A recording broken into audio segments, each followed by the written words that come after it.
Guarantee देता हूं कि लोग ये जरूर देखेंगे कि भाई इस एजेंडे को लागू करने वाला कौन होगा। मैंने पिछली बार भी आपको बोला था, पटियाल साहब, जो बंदा 5 पैग दारू पीता है रात को, सवेरे स्टेज पे खड़ा होकर ये नहीं कह सकता वो तो बाहर हो गया, दारू पीना हानिकारक है। जो बंदा रेत के पहाड़ खा गया, वो बंदा स्टेज पे चढ़ के ये नहीं कह सकता कि मैं कॉर्पोरेशन बना दूंगा। किसका जिक्र कर रहे हैं आप? ये मैं कह रहा हूं ऐरे गहरे नत्थू खैरे, टॉम डिक एंड हैरी, किसी का भी हो सकता है। मैं आपको उदाहरण दे रहा हूं एक जनरल, और वो इसलिए कह रहा हूं कि भाई प्रैक्टिस व्हाट यू प्रीच। ये पंजाब का उत्थान कोई ईमानदार मॉरल अथॉरिटी, मैं पहले दिन से कह रहा हूं, आज नहीं कह रहा हूं, कि भाई इस बार सरकार क्रेडिबिलिटी बनाएगी, ईमानदारी बनाएगी, नैतिकता बनाएगी। आपको क्या लगता है चन्नी साहब ये काम नहीं कर सकते? मुझे लगता ही नहीं है ये कि मैं किसी का नाम लूं और ये कहूं ये कर सकता है, ये नहीं कर सकता है। इसको तय पंजाब के लोग करेंगे भाई साहब। लोग कहते हैं जी ਅਸੀਂ तय करांगे, फलाना तय। ਉਹ ਤੁਸੀਂ ਜੇ ਐਮਐਲਏ ਬਣੋਗੇ ਤਾਂ ਹੀ ਤय ਕਰੋਗੇ ਭਾਈ। ਇਹ ਪੰਜਾਬ ਦੇ ਲੋग 60 ਐਮਐਲਏ ਬਣਾਉਣਗੇ ਤਾਂ ਹੀ ਸਰਕਾਰ ਬਣਾਉਣਗੇ, नहीं तो बीज देंगे मूली वांगू लोकी। अगर मान लीजिए कि हाईकमांड की राय नवजोत सिंह सिद्धू के पक्ष में नहीं आती है तो नवजोत सिंह सिद्धू क्या करेंगे? तो पहले कितनी बार नहीं आई, तो सिद्धू लगा हुआ है भाई, लगे रहो सिद्धू भाई।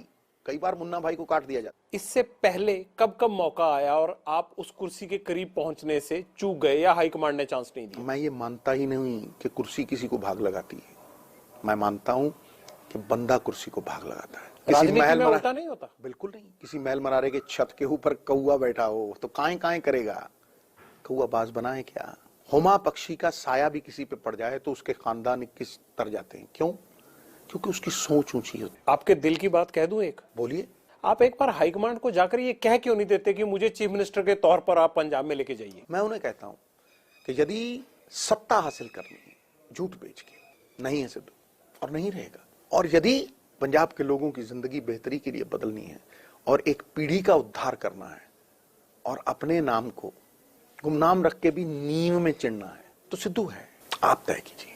क्योंकि यहां साहब बॉस की सुननी पड़ती, यहां 5 को 50 बना दिया जाता है, 5000 को 0 कर दिया जाता है। बॉस आपकी सुनते हैं? मैं क्या कहता हूं, वो सुने या ना सुने उनकी मर्जी। मेरा प्रयास है कि मैं चेष्टा करता रहूं, जो हर त्याग कर सके और जो अपने से ज्यादा शासक भाव फेंक के, शासक भाव नीचे गिरा के परिवारिक भाव जगा सके। सरकारा मां प्यो दा दर्जा हुंदियां ने, कोई प्यो वर्गा बंदा लिया के खड़ा करो ना ਜਿਹੜਾ ਆਪਣੇ ਪੁੱਤਰ ਨਾਲੋਂ ਜ਼ਿਆਦਾ ਇਹਨਾਂ ਪੰਜਾਬ ਦੇ ਪੁੱਤਰਾਂ ਨੂੰ ਪਿਆਰ ਕਰੇ।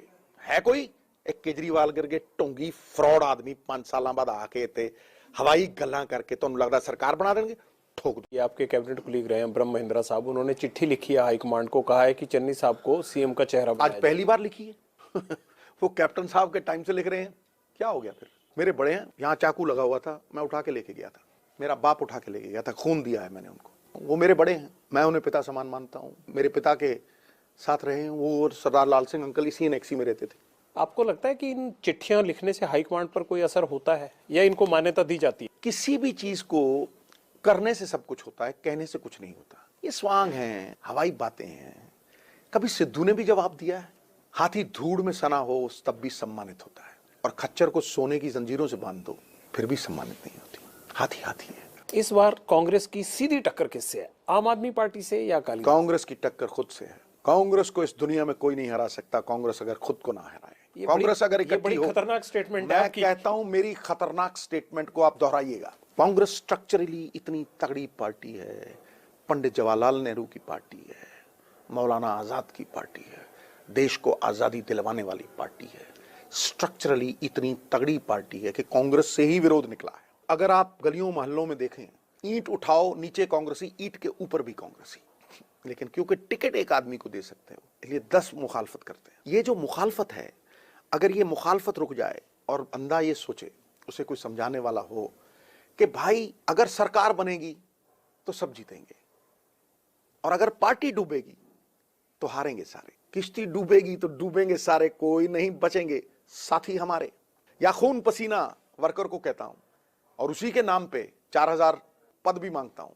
या खून पसीना करके दिखा, या तान के चादर सोता जा, ये नाव तो चलती जाएगी, तो हंसता जा यार होता है। बहुत बहुत शुक्रिया सिद्धू साहब। नवजोत सिंह सिद्धू की बातों से जितना हम समझ पाए हैं, इनके रोड मैप का रास्ता राजधानी चंडीगढ़ की तरफ जाता है और चंडीगढ़ की उस कुर्सी की तरफ जाता है जिससे सारा पंजाब चलता है। अब देखते हैं कि सिद्धू साहब अपने इस अरमान को इस चुनाव में कैसे पूरा करते हैं। बहुत बहुत शुक्रिया सिद्धू साहब, और आप अपना फीडबैक मुझे मेरे ट्विटर हैंडल पर जरूर दीजिएगा।